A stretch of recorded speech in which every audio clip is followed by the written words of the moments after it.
आज का चैप्टर हमारा प्रायिकता। तो प्रायिकता के अंदर सबसे पहले हम प्रायिकता के बेसिक के बारे में पढ़ेंगे कि प्रायिकता क्या है। उसके बाद में इसके अंदर हम चार टॉपिक पढ़ेंगे। जैसे सबसे पहले पढ़ेंगे कॉइन, मैं यहाँ लिख देता हूँ कॉइन। उसके बाद में डाइस, और डाइस के बाद में प्लेइंग कार्ड, और प्लेइंग कार्ड के बारे में बाद में बॉल के बारे में पढ़ेंगे। इसके अंदर हम चार चैप्टर के बारे में पढ़ेंगे। तो सबसे पहले क्या है प्रायिकता। प्रायिकता तो प्रायिकता किसे कहते हैं, प्रायिकता क्या है? तो गणित की वह शाखा जो किसी घटना के घटित होने की संभावना को मापती है, संभावना को व्यक्त करती है, ये किसी घटना के घटित होने की संभावना के बारे में बताती है, तो इसे हम प्रायिकता कहते हैं। तो प्रायिकता क्या है? प्रायिकता को हम पीई से दर्शाते हैं। पीई इक्वल टू, इसके बराबर में प्रायिकता का सूत्र है अनुकूल परिणामों की संख्या। अनुकूल परिणामों की संख्या अपॉन में कुल परिणामों की संख्या। कुल परिणामों की संख्या। इसमें अनुकूल परिणाम कौन से होते हैं और कुल परिणाम कौन से होते हैं? जैसे सबसे पहले हम ले लेते हैं कॉइन। कॉइन के अंदर क्या आता है? कॉइन के अंदर जब हम एक सिक्के को उछालते हैं तो उसपे दो पहलू होते हैं, एक तो हेड और एक टेल। तो मैं आपको बोल दूं कि किसी एक कॉइन को उछालने पर हेड आने की प्रायिकता, तो आप हमें बोलोगे कि हेड सिर्फ एक बार आ सकता है एक सिक्के को उछालने पर, तो हेड 1 अपॉन में कुल संभावना, हेड और टेल 2। तो ये हो गए हमारे अनुकूल परिणाम और ये हो गए हमारे कुल परिणाम। इसके बाद में आपको बोल दूं डाइस के बारे में कि एक पासे को एक बार उछालने पर दो आने की प्रायिकता। आपको पता है कि एक पासे में 6 संख्या होती है, उसमें से एक बार उछालने पर दो सिर्फ एक बार आ सकता है। तो अनुकूल परिणाम 1 और कुल परिणाम टोटल 6। तो ये हो गए हमारे अनुकूल परिणाम और ये कुल परिणाम। इसके बाद में हम पढ़ेंगे कि किसी घटना के निश्चित रूप से घटित होने की प्रायिकता। ये नोट लगा के लिख लेना, किसी घटना के निश्चित रूप से घटित होने की प्रायिकता। यदि कोई घटना निश्चित रूप से घटित होती है तो उसकी प्रायिकता हमेशा 1 होती है, और किसी घटना के न घटित होने की प्रायिकता, मैं शॉर्ट में लिख देता हूं, आप पूरा लिख लेना। किसी घटना के न घटित होने की प्रायिकता, किसी घटना के न घटित होने की प्रायिकता हमेशा 0। आगे जाके आपको मैं ये भी बताऊंगा कि किसी घटना के घटित होने की प्रायिकता 1 क्यों होती है और किसी घटना के घटित न होने की प्रायिकता 0 क्यों होती है।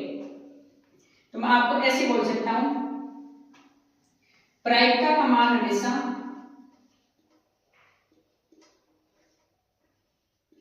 प्रायिकता मान हमेशा 0 से 1 के बीच में होता है। 0 से 1 के बीच में होता है। अब मैं आपको ये भी बताऊंगा कि प्रायिकता का मान हमेशा 0 से 1 के बीच में क्यों होता है।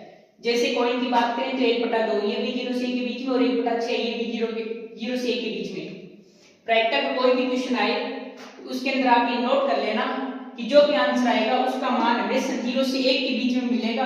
यदि वो मान 0 से 1 के बीच में नहीं मिलता है, 0 से 1 के बीच में नहीं मिलता है, तो हमारी प्रायिकता नहीं है।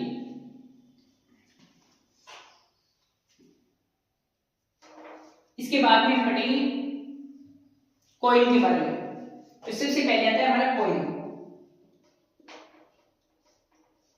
कॉइन सिक्का।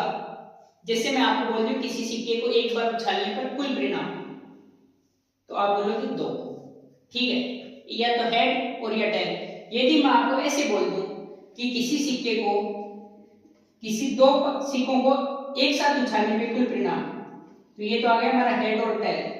यदि मैं आपको ऐसे बोल दूं कि दो सिक्कों को एक साथ उछालने पे कुल परिणाम, तो आप बोलोगे या तो हो सकता है दोनों बार हेड हेड आ जाए, या हो सकता है दोनों सिक्कों पे एक पर हेड और दूसरे पे टेल आ जाए, या हो सकता है पहले पे टेल दूसरे पे हेड आ जाए, या हो सकता है दोनों पे टेल आ जाए। तो कुल परिणाम हो गए हमारे 4। तो इसको मैं ऐसे भी रख सकता हूं जैसे 2 की पावर 2 = 4।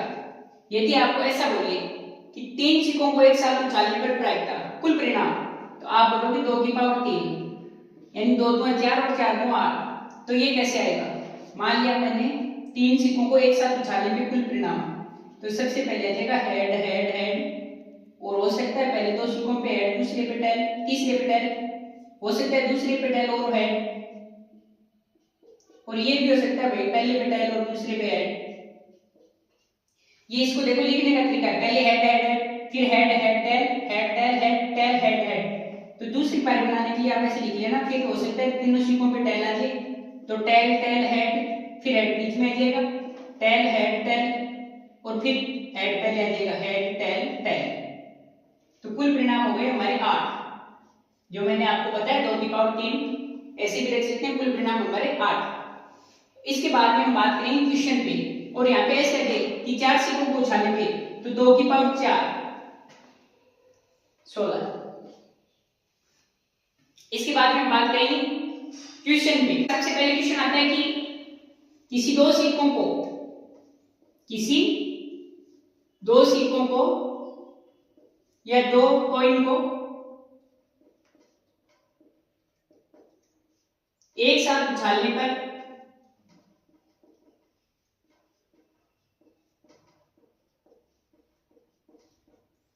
दोनों बार हेड आने की प्रायिकता, दोनों बार हेड आने की प्रायिकता।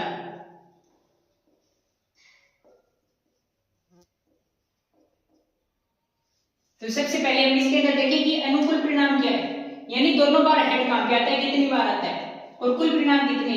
तो सबसे पहले क्या लिखा है, दो सिक्कों को एक साथ उछालने पे, तो हमें पता है दो सिक्कों को एक साथ उछालेंगे तो 2 की पावर 2, कुल परिणाम कितने 4। अब इसके अंदर देखेंगे कि हो सकता है या तो दोनों सिक्कों पे हेड हेड आ जाए, या हो सकता है हेड टेल आ जाए, और हो सकता है टेल हेड आ जाए और टेल टेल आ जाए। ये आपको समझ में आ गया कि भाई दो सिक्के उछालते हैं, हो सकता है दोनों पे पहली बार में हेड आ जाए, हो सकता है एक सिक्के पे हेड आ जाए और दूसरे पे टेल आ जाए, और ये हो सकता है कि पहले सिक्के पे हेड आ जाए, पहले सिक्के पे टेल आ जाए, दूसरे पे हेड आ जाए, या फिर दोनों पे टेल आ जाए। तो क्वेश्चन में क्या है, किसी दो सिक्कों को एक साथ उछालने पर दोनों बार हेड आने की प्रायिकता, यानी दोनों सिक्कों को उछालते हैं तो दोनों बार हेड कितनी बार आता है। तो इसके अंदर देखेंगे दोनों बार टेल, दोनों बार हेड सिर्फ एक बार आता है। तो हम लिखेंगे प्रायिकता PE इज इक्वल टू अनुकूल परिणाम अपॉन में कुल परिणाम, अनुकूल परिणाम अपॉन में कुल परिणाम। अनुकूल परिणाम हमारा कितना है 1, और कुल 1 2 3 4, तो 1 अपॉन में 4। तो ये इसका आंसर। आपको ऐसे बोलते कि किसी दो सिक्कों को एक साथ उछालने पर, इसमें अलग अलग कंडीशन होती है, जैसे कम से कम एक बार हेड, कम से कम एक बार हेड, कम से कम एक बार हेड। तो आप क्या करोगे, आप इसके अंदर देखोगे कम से कम कितनी बार हेड, यानी सामने वाले क्वेश्चन ने बोला है कि कम से कम एक बार हेड, ज्यादा से ज्यादा कितनी बार हो सकता है। तो कम से कम एक बार हेड यहाँ पे भी है, यहाँ पे भी है, और कम से कम एक बार हेड तो ज्यादा से ज्यादा कितनी बार भी हो सकता है। तो यहाँ पे हेड हेड, तो सिर्फ ये नहीं आएगा टेल वाला, बाकी तीनों आएंगे। तो अनुकूल परिणाम कितने हो गए हमारे 3, और कुल परिणाम 4। इसके बाद में यदि क्वेश्चन हमें ये बोले कि दो सिक्कों को एक साथ उछालने पर